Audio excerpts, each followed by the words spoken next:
I enjoy driving this car every single day. I enjoy it. It's quick, it's snappy, it's spicy if you have to like make some cool turns on some windy roads. It's every bit of Porsche. Hello and welcome to another Out of Spec Dave video.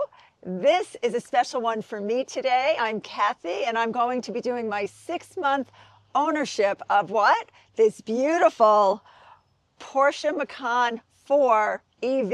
It is going to be, I'll probably give it away right now, I think this is going to be a love story of a review. It's been a most sensational 6 months having the privilege to drive this beautiful car, all in with the Porsche heritage, fast, sleek, comfortable, perfect size, everything I ever wanted. And yes, I'll get into how much I love the massaging seats as well. So stick with our video today. I know Dave will be joining me as well, but this is my 6-month review.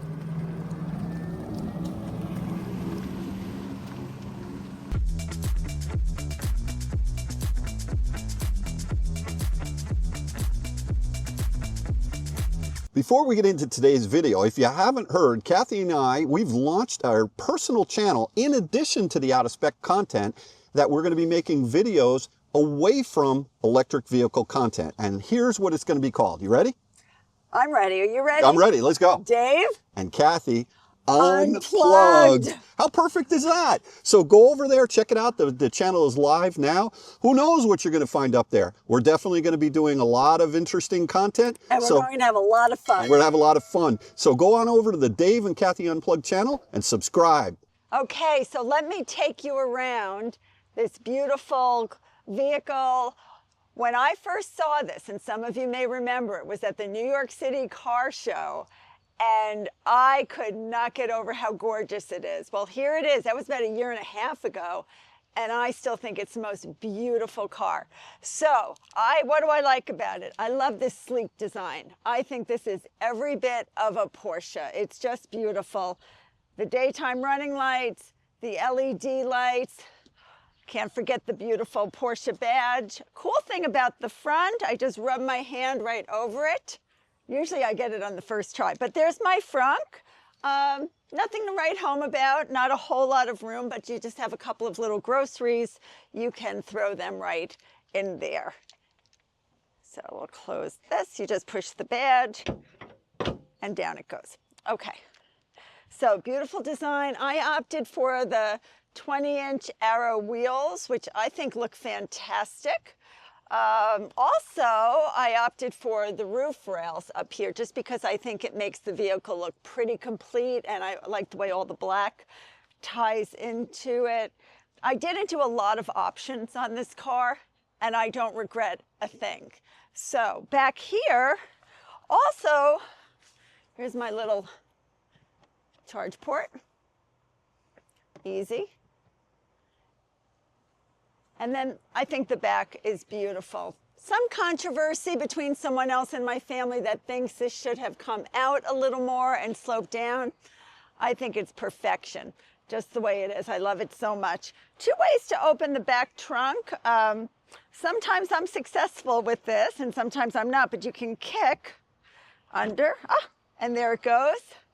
So if you have a lot of groceries, easy peasy, you can do that. Closes. And then of course there's the button right here next to the back camera. Up it goes.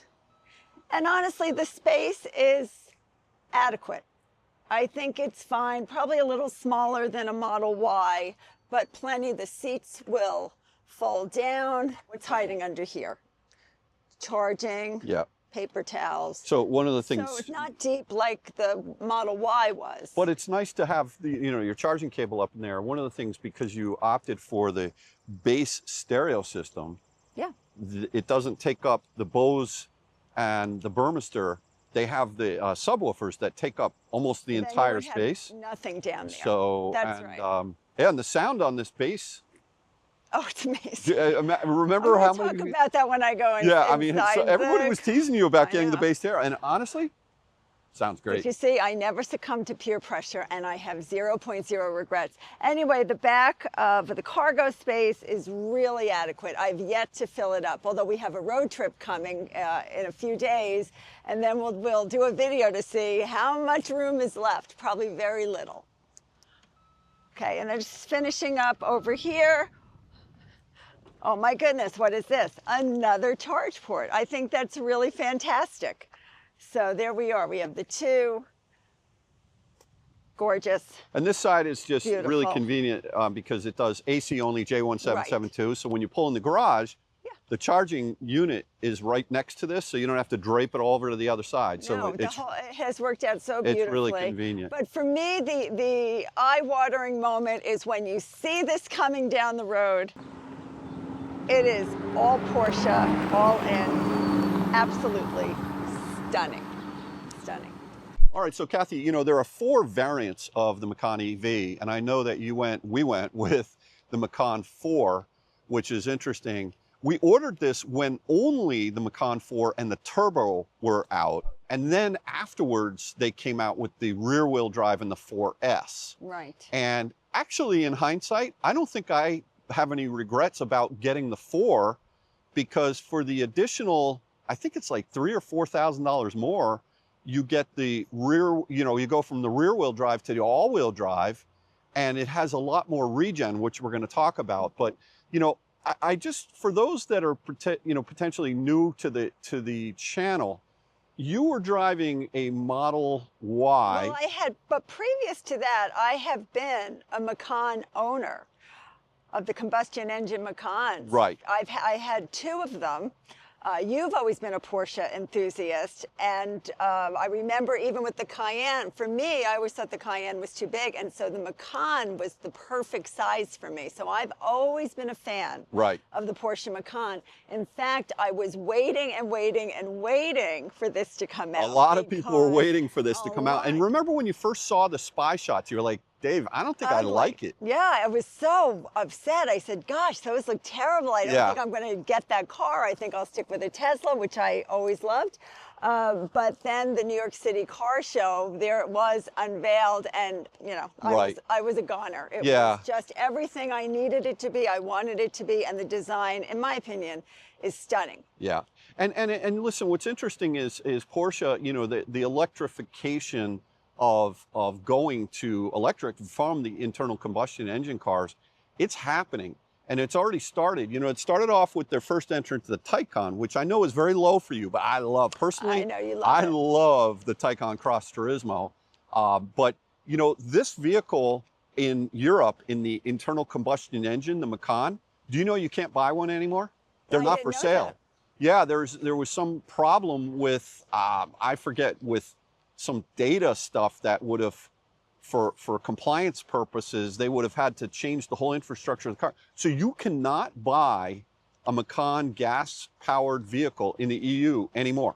Okay, well, and so, no loss there, because this is amazing. Exactly. And so for a lot of people that potentially are thinking about getting into this Macan EV, it feels, tell me a little bit about if you had never driven an EV before, does this feel like something like out of the future world, or does it feel very conventional? It feels very familiar, because I've had 2 previous Macans.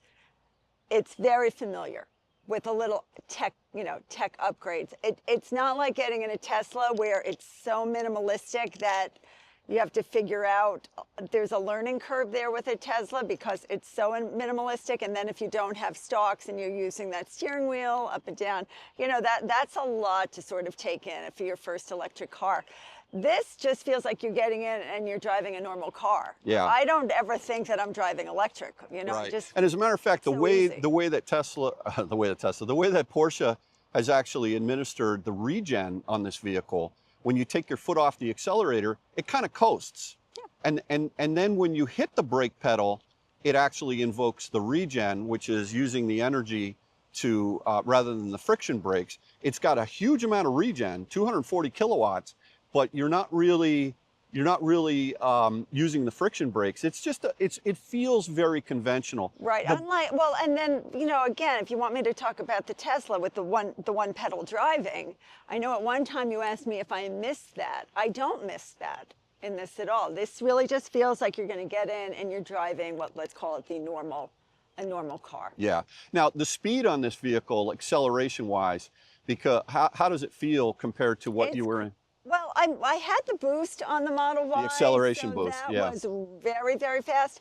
Honestly, yeah, this is probably a hair slower, but I am still beating everybody when I get off the red light. I'm the first one out, so it's quick. It's got great power, very, 0 very to 60 great. in this is just under 5 seconds. It's around 4.8 seconds in the 4. You can get the turbo, which is, I think, 3.5 or maybe 3.8. I can't remember, but you're going to spend a ton more money.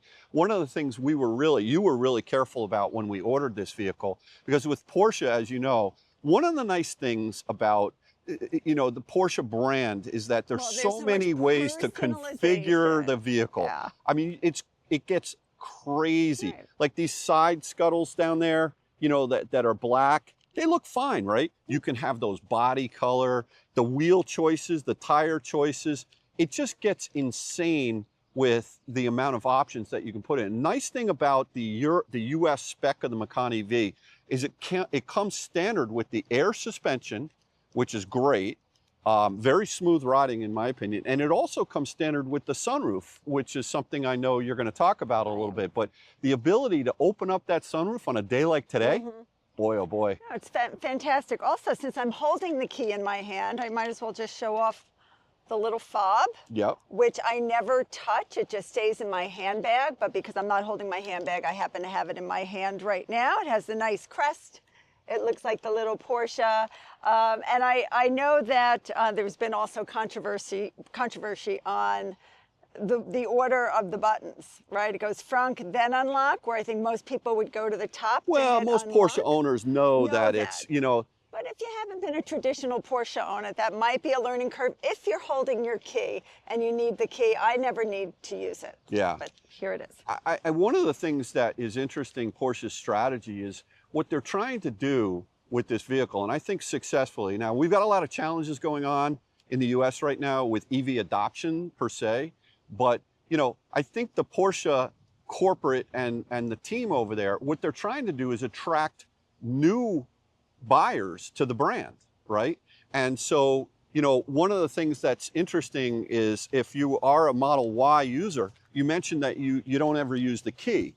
So when we open the door here, one of the things that's interesting is there's a button right there to turn the car on and turn the car off. Do you ever have to hit that? No, I think somehow we overrid that. Yeah, so there's a setting there. I never use that. So you don't need to actually, touch that button in order to get in. I think I was driving it. In fact, I forgot that button was there. Yeah, so what's nice is you can get in the car and you just put it in gear and go, and then when you're done driving it, This is on your set. I know, it's on my set. You look like you're about 4. A little girl. You look like you're about 7. Let me fix my settings. All right. So as she rolls down the window, hopefully, there we go. But you can just walk away from the car and it'll auto lock. And so it's very Tesla-ish, if you will, in that sense. Now you're putting yourself up to my height. Your my height. Setting. You always mess me up when you are in my car. Yeah. Okay. So I know you're having a love affair with your car. It's a love affair. And I'm not jealous. Sorry, honey. I'm not jealous. Love affair. It's an intangible love affair. I'm very tangible. You are. Oh wait, I'm intangible. This is tangible. I think. I don't know. Should I be jealous? Why don't you hop in and let's talk about the inside? Well, okay, that's fine. We can talk. You're going to invite me into your to the passenger side. Okay. Where you belong. I'm coming in. All right, Dave. Well, welcome to the interior of my beautiful Porsche Macan 4 EV. I don't know how you feel, but this is every bit of the Macan I remember, plus.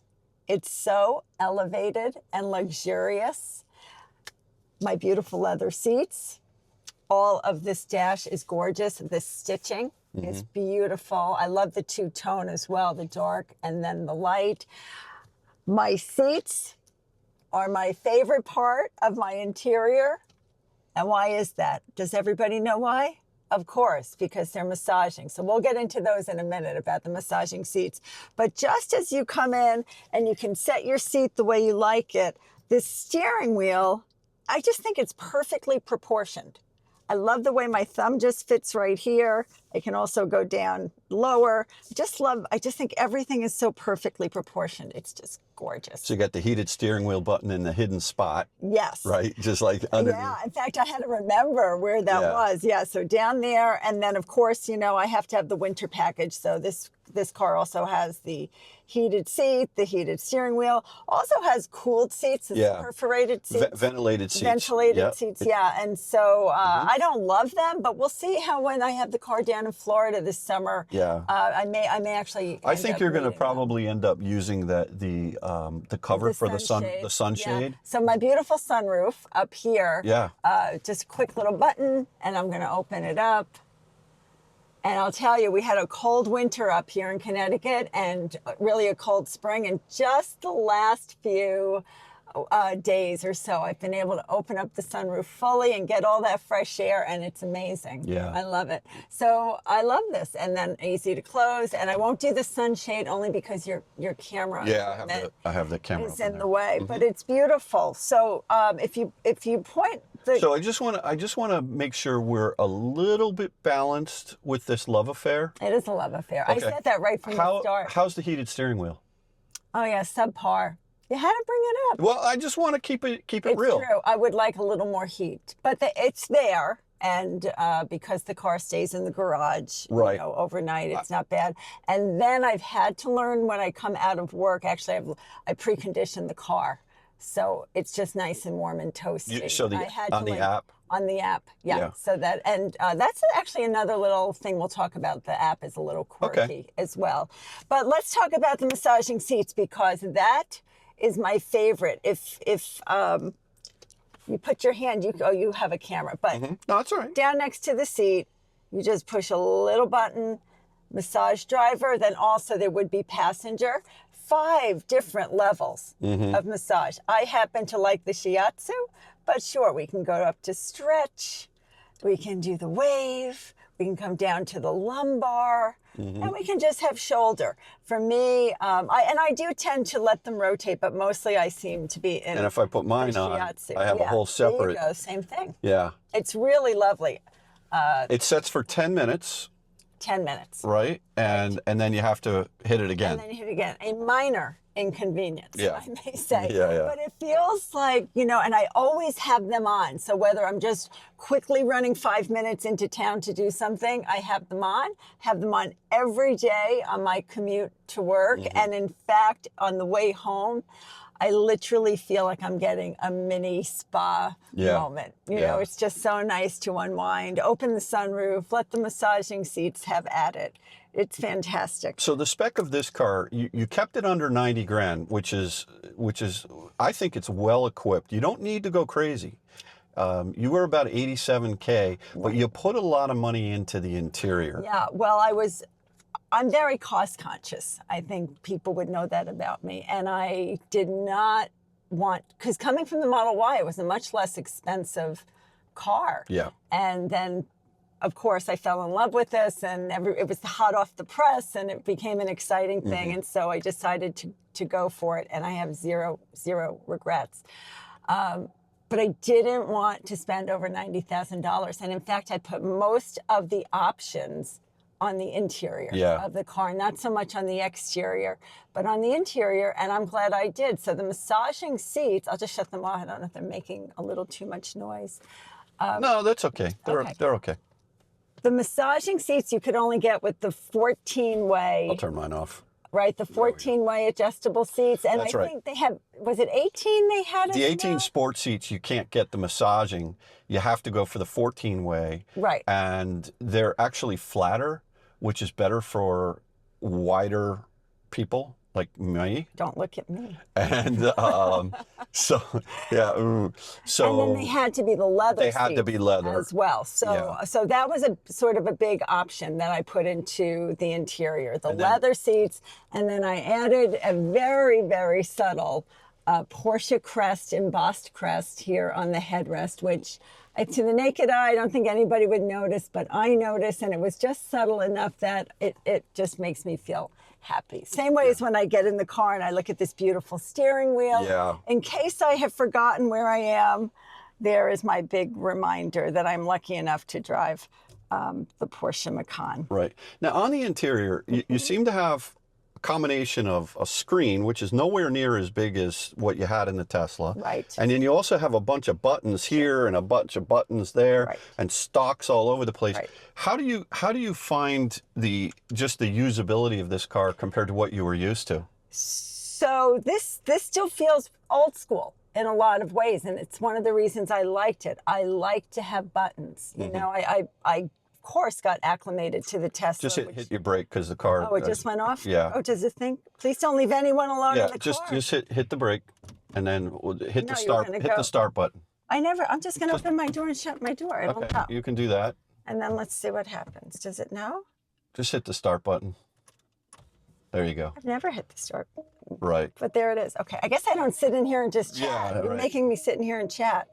So this is all the steering wheel area, all very intuitive, all what you're used to. Your turn signal, your high beams, the InnoDrive system is down here on this stalk. Right. That was an option, which was very much, I would highly recommend you tick that box. That gives you adaptive cruise control and Yeah. lane centering. Yep. There are a lot of systems on this, safety systems on this car. Very safe.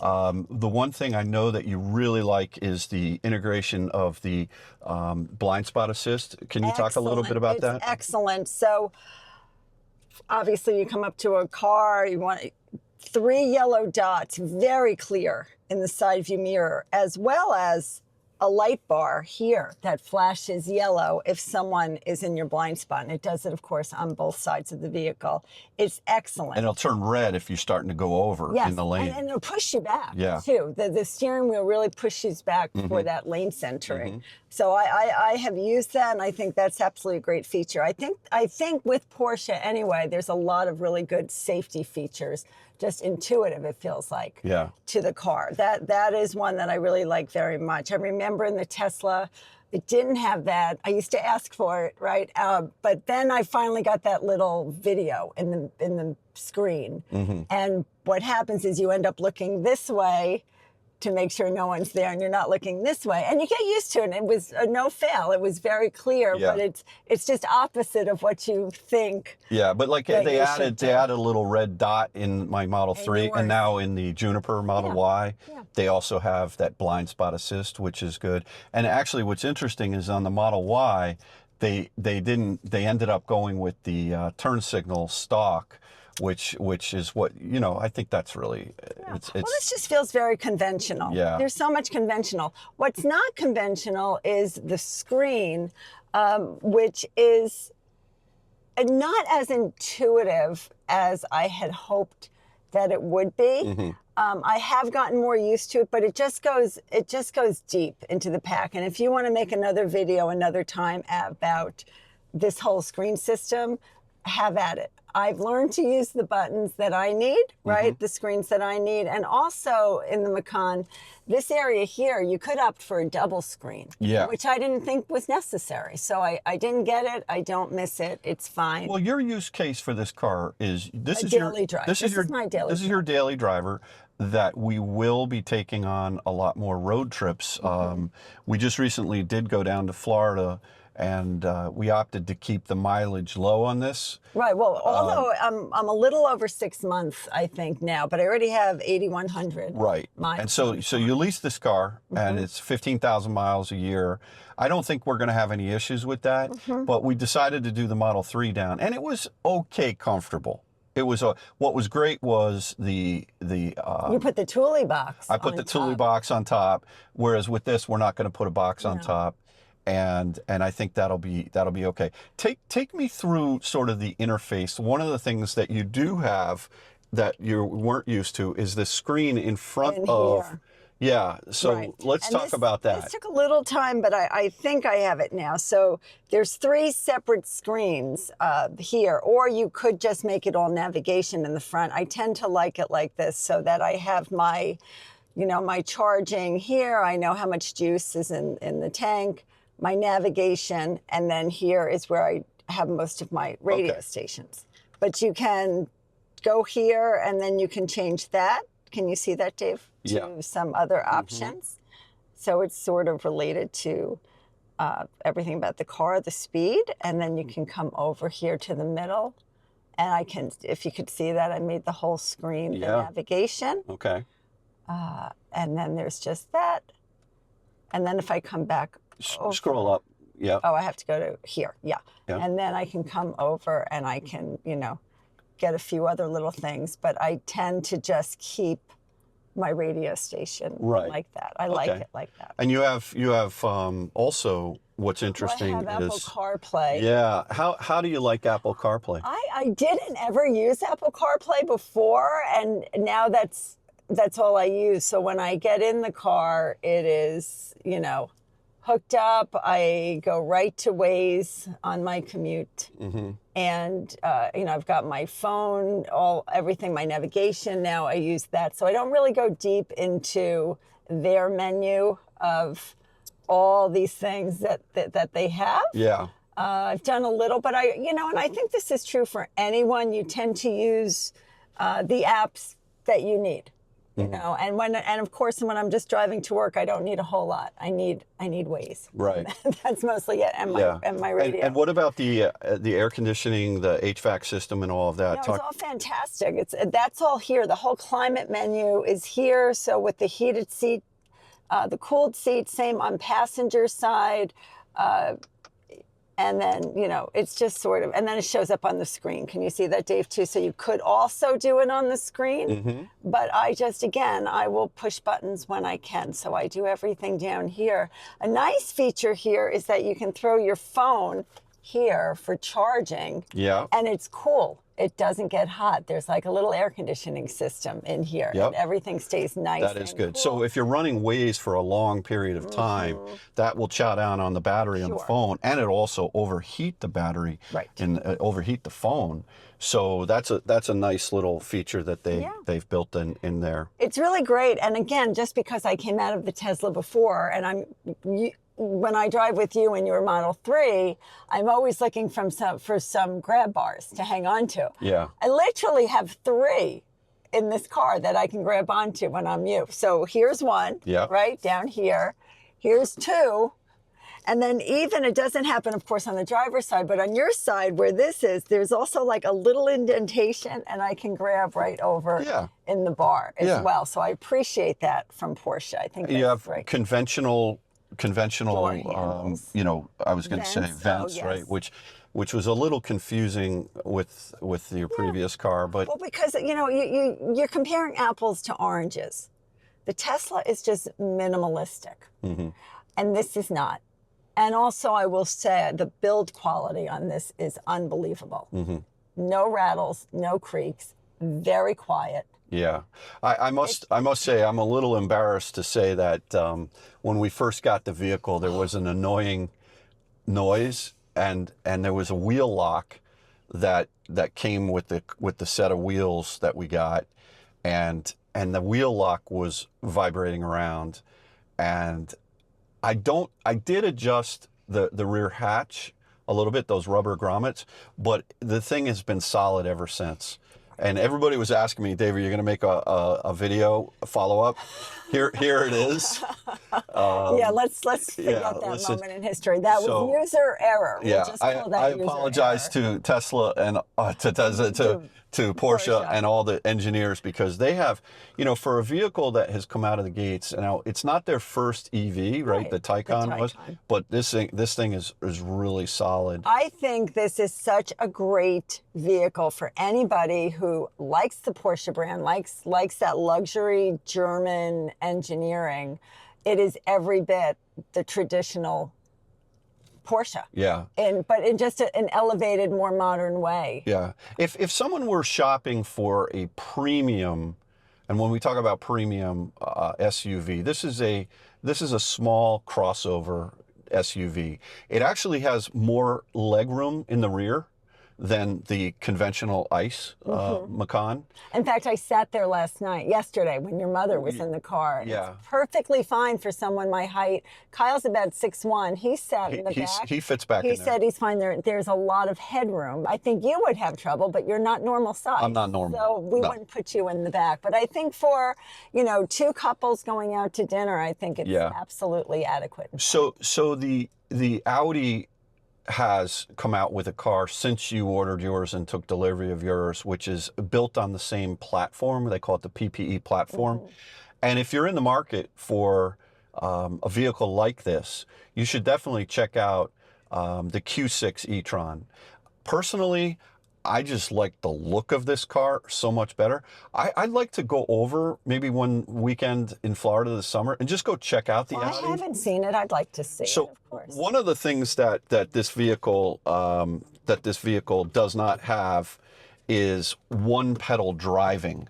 And it's interesting that Porsche opted not to provide one pedal driving in the Macan EV, because they do offer it in the Audi Q6 e-tron, which is interesting. How do you feel about that? I'm totally fine with it. I got used to it in the Tesla, and I'm back to feeling more like this is more conventional. Yeah. It's fine. So I have no feeling one way or the other. No big deal. About it. I would like to request from Porsche again, well, actually two things, but one, I would like the ability to turn on one pedal driving. You can turn on regen. There's a little indicator in the dash, which you can see right over here, that shows. Oh, I see. Where is it? Let me just see. Is it this? Yeah, it's that little indicator right there with that arrow that tells you that the regen is on. You can turn that off, but it's really weak regen when it's off pedal. As soon as you touch the brake, there's tremendous regen. I would just love the vehicle to have one pedal driving. Okay, well that's for me personally. When the Dave wish list. When I drive the vehicle, I also, not only is it on my wish list, but I think a lot of people, you know, Porsche gives you so many options and configurability, but because I think of the racing heritage, there's some mined roadblock that they just don't want to offer. You know, the ability to have one pedal driving. The other thing I want to talk about a little bit is charging. Now, there's pros and cons to this vehicle. This vehicle is I was going to talk about, I think I have three little nuggets of right, but this is a very excellent charging vehicle. It charges fast. It charges very fast. And although you've been doing 99% of your charging at home with a level 2, how often do you actually charge? I think I charged once. No, I mean at home. Oh, at home? Oh, I don't know, twice a week. Right. I don't think I charge more than that. Right. And you usually go up to what, 80, 85%? 80, 85, yes. Okay. And then, but when you do go to a, you know, DC fast charger, you, with an Electrify America, they did give you a year free, right, a year free of charging, which we'll use a lot on the way. We'll use it, yeah. We're not gonna be sort of dictated by EA, although we will preference EA because of that, and also because of you have what's called plug and charge, right? So you just plug it in, and I would say that has worked almost every single time. You know, with the charging, and I think that's really good. You know, I've had other cars that maybe weren't quite as reliable with that. Sure. But talk to me a little bit about this NACS adapter, all right? Because so honestly, it was one of the carrots that maybe you dangled in front of me when I was thinking about getting this, and I still loved my Model Y, and I was, you know, and you said, no, and I said, I love the Tesla supercharging network. Oh, but it's coming, the adapter's coming, you know, it'll be about 3 months or so, 6 months. Well, here it is. I'm sorry, June 2025, and I still do not have access to the NACS adapter. Yeah. And I think that's a problem. Porsche, please help. That's all I need. So there's a couple of things. There are Magic Dock Tesla charging stations, and there's one in particular that I think we'll try to use. The downside of using a Tesla supercharger is that even though you know when you pull in it's going to work, right, and you're not going to have that much anxiety, but the thing is, you have to realize that this is a very high voltage car, so you're only going to pull about half of the speed. So if you find a working 350 EA, you're going to pull 270 kilowatts peak. As long as you're using the route planner, the car will automatically precondition the battery, which we're going to spend a lot of time on showing how that works during our road trip. So you don't need to worry about that. But you're only going to pull about 135 kilowatts peak on the Tesla. And I understand that. I think where my apprehension comes in is we're on a long road trip. We're mostly going to be on 95 heading south. It is so easy, right, to pop into a Tesla charging station. It is. And sometimes the EAs are more off the road, more off the beaten path. We'll be driving sometimes late at night, if not in the middle of the night. And sometimes it's been my experience in other EVs that we've had that they're not always in the brightest lit locations. They can be, but here's we'll see. I want you to. It's all an adventure. I will say this: the Electrify America is only one of many different stations where we can charge this car, right? And so we're going to use the route planner in which we're going to talk about in a separate video, and then we're going to get our minds around that. We're going to prepare where we think we're going to charge, and then we're also going to not something we've ever done, but I think we may want to check out a better route planner and look at that to see if there's something that's hidden out there. The route planner in this vehicle is excellent, and it's super fast. And we're going to talk about that separately.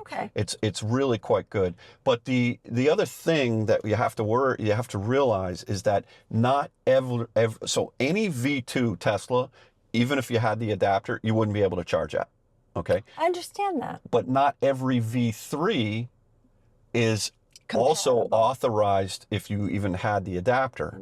So it's not as much of a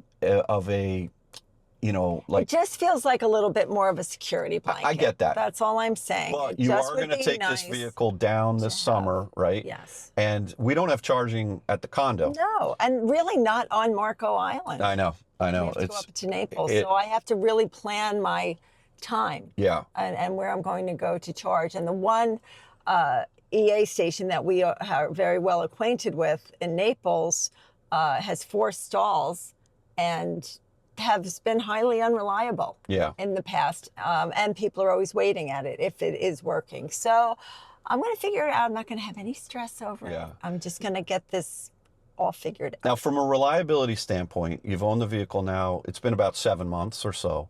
Have you had any issues with it? Zero. You did go to the dealership once. Well, that was to buy floor mats. To buy floor mats, right? But since then, what have you gotten in the mail? So, well, and I think it's good that they're aware of the problem. So there's 2 recalls on this vehicle, and if funny enough, they call them over-the-air updates, and yet you have to bring the car into the Porsche service station. So the one is the headlights are I think they're pointed high, and I think we dazzle people as we're driving down the road, because a lot of times they will flash, They will, They will, and so I think the head beams are high. Porsche is aware for their over-the-air going to the service station recall. All right, wait, so let's slow that down. So when we ordered this vehicle was made over in Germany. It came across the great big Atlantic Ocean, right? I know. And it sat in the port for months. I should have had it last September. Waiting for the port to be able to put a software update in that would allow the car to do over-the-air updates, right? Right. And then at the end of the day, the car ended up going to Porsche Fort Collins, where we took delivery of the vehicle, and they did the update to give you the over-the-air updates. Now, subsequently to that, we've gotten 2 recalls, and you know, the first was the headlights.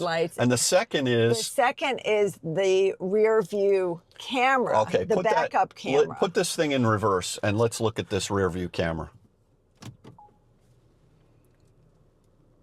A little hazy. A little hazy. A little hazy. And you can hit this button to make it a little bit wider. These lines are good, but the recall on the rear view camera is that... Go back and yeah, you can just hit park.